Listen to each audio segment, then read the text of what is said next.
Hi, Smithtown Gospel Tabernacle Church family. This is Pastor Scott. It is good to be able to share with you again. I have something very simple today.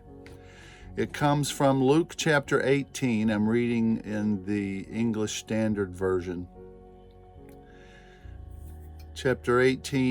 Luke chapter 18, verse 1.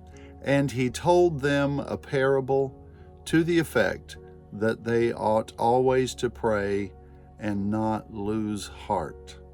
Now, I'm not going to go on and read that story. You can read it. He tells them a story about a widow who kept coming to a judge and asking for justice.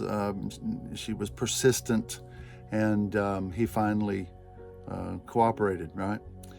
But what I want to share with you, though, is just that part. Jesus told them a story. What was in Jesus's mind, according to Luke, what was in Jesus's mind and his reason for telling them that story was to impress upon them that they should always pray and not lose heart.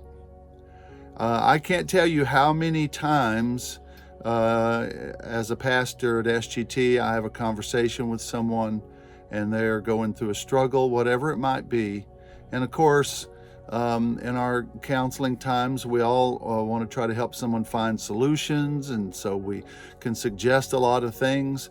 But one of the things that I find myself counseling, and I don't know how often people really get how profound it is. It's not profound because I'm saying it. It's just a truth. And what I typically will say to people is, don't forget that the most powerful thing that you can do to help your situation is something that you already have at your disposal. There is something you can do that is more powerful than anything else, and you don't have to wait to do it. You don't have to ask permission to do it. You don't have to go looking somewhere for it. And that is to pray. Now, I think maybe when we're younger in the faith and we go through problems and we're looking for someone to help, or we're wanting to control our situation or some kind of help, and someone comes along and they say, well, we just need to pray, or I'll be praying for you.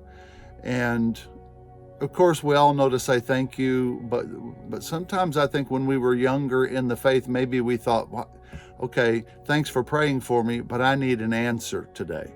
I need to do something. And I don't know how long ago it was. It's been a long time now, but I reached that place where every mature Christian eventually and inevitably arrives at, and that is an understanding that the shortcut to the deliverance, to the rescue, to the answer that I need is prayer. And sometimes I don't know exactly,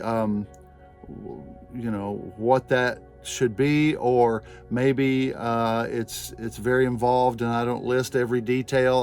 I reach a point where I say, God, all I know is to ask you to rescue me in this situation and to help me. And I tend to group everything that I'm needing, especially when I've already mentioned it to the Lord multiple times. I then tend to group it together and say, God, I don't know what to do. I'm just trusting that you will help me, because I know what I need, or I know what I'm asking for is your will. And when we know that what we're asking for is what God wants according to his word, then he's going to do it. So I just want to remind you today that whatever you're walking through, maybe this season has hit you hard. That could be because maybe you've lost someone to this virus, or maybe there have been stories. A lot of people have lost someone and couldn't be with them, or maybe you've been sick, or maybe it's about your job, or maybe this whole thing has brought up family conflicts, or whatever it might be. The shortcut is to go to God in prayer. Always remember that we can pray. Jesus told this story so that they would realize that they should always pray and that they should never lose heart. I hope that encourages somebody today. God bless you.